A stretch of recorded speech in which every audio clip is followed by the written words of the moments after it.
Hello, हम अभी databases के 3 अप्रोचेस पढ़ रहे हैं। तो पहला अप्रोच हमने रिलेशनल अप्रोच देखा था।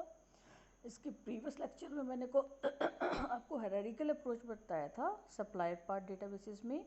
और हायरार्किकल अप्रोच में मैंने आपको ये बताया था कि इसमें जो डेटा जो रिप्रेजेंट करते हैं वो हम रिकॉर्ड्स और लिंक्स की हेल्प से करते हैं, ठीक है ना। अब हम जो अप्रोच फॉलो करने वाले हैं वो है हमारे पास में नेटवर्क अप्रोच। नेटवर्क अप्रोच में भी हम वो जो हमने रिलेशनल डेटाबेसेस में जो डेटाबेस लिया था, जो हायरार्किकल लिया था, उसी डेटाबेस को हम नेटवर्क में कन्वर्ट करते हैं। और नेटवर्क डेटाबेस मेनली हमारे पास में मैनी टू मैनी मैपिंग्स के लिए यूज़ होता है। और इसमें हमारे पास में हम कितने भी जैसे हमें हायरार्किकल डेटाबेसेस में हमने देखा था कि हमने पार्ट को उसमें सुपीरियर लिया था, लेकिन इसमें ये प्रॉब्लम नहीं है। नेटवर्क डेटाबेसेस में हमारे पास में एनी नंबर ऑफ सुपीरियर्स हो सकते हैं और उनके कितने भी हमारे पास में इमीडिएट डिपेंडेंट्स या फिर हमारे सबऑर्डिनेट्स हो सकते हैं। तो अब हम क्या करते हैं, एक नेटवर्क डेटाबेसेस जो हमारे पास प्रीवियस था उस डेटाबेस को हमने किस में कन्वर्ट किया, नेटवर्क डेटाबेस में कन्वर्ट किया, जो आपको इस फिगर में दिख रहा है। इस नेटवर्क अप्रोच में हमें दिख रहा है कि हमारे पास में जो सप्लायर S1 है वो सप्लायर S1 क्या क्वांटिटी सप्लाई कर रहा था, यहाँ पे दिख रहा है बिल्कुल 300 कर रहा था। किस पार्ट की, वो P1 ऑटोमेटिक हमारे पास में लिंक से लिंक होते जा रहा है।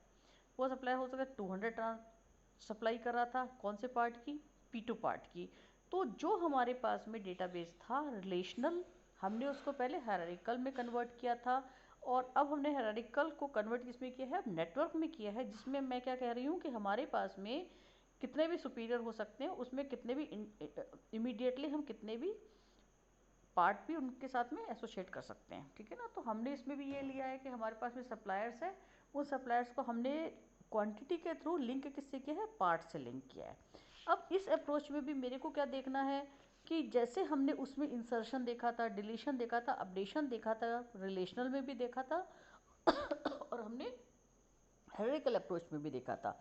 अगर मैं नेटवर्क अप्रोच में जाती हूँ और मैं ये देखती हूँ कि कोई भी सप्लायर S4 सप्लायर है, अगर मुझे एक डेटाबेस, अगर मुझे उससे रिलेवेंट डेटा यहाँ नेटवर्क डेटाबेस में स्टोर करना है लाकर, तो बड़ा सिंपल है। हम क्या करेंगे, अभी हमारे पास में कोई भी नया सप्लायर आता है तो हम क्या करते हैं, एक न्यू सप्लायर को क्रिएट करते हैं, उसका न्यू रिकॉर्ड क्रिएट कर सकते हैं। और हमारे पास में कोई ज़रूरी नहीं है कि हम उसको कनेक्टर शो करें। अगर वो पार्ट सप्लाई नहीं करता है तो हम क्या करेंगे, पॉइंटर शो करेंगे।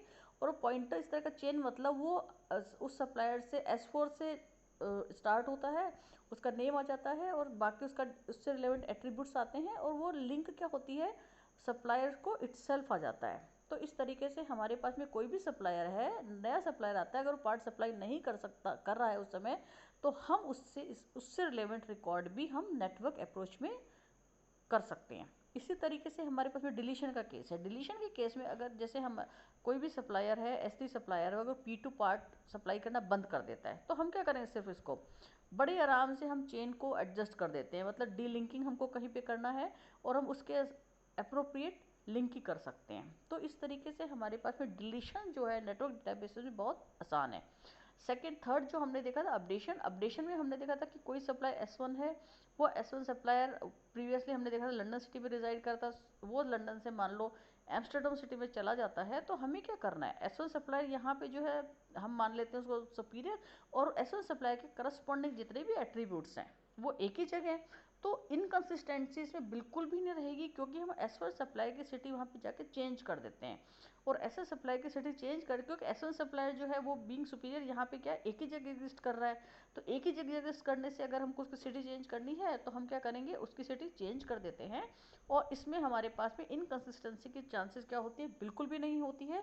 तो ये जो तीनों अप्रोचेस थी मैंने आपको थोड़ा जल्दी जल्दी बताया, लेकिन मैंने आपको रिलेशनल, हायरार्किकल और नेटवर्क अप्रोच एक ही एग्जाम्पल से, जो मैंने रिलेशनल में जो एग्जाम्पल लिया था सप्लायर का, पार्ट का और SP मतलब सप्लायर पार्ट रिलेशन का, उसी एग्जाम्पल को मैंने हायरार्किकल अप्रोच में कन्वर्ट करके और सेम को मैंने किस में कन्वर्ट किया है, नेटवर्क अप्रोच में कन्वर्ट करके ये बताया है कि इन तीनों ही अप्रोचेज में सेम डेटाबेस को लेके एक इंसर्शन, डिलीशन और अपडेशन किस तरीके से होता है।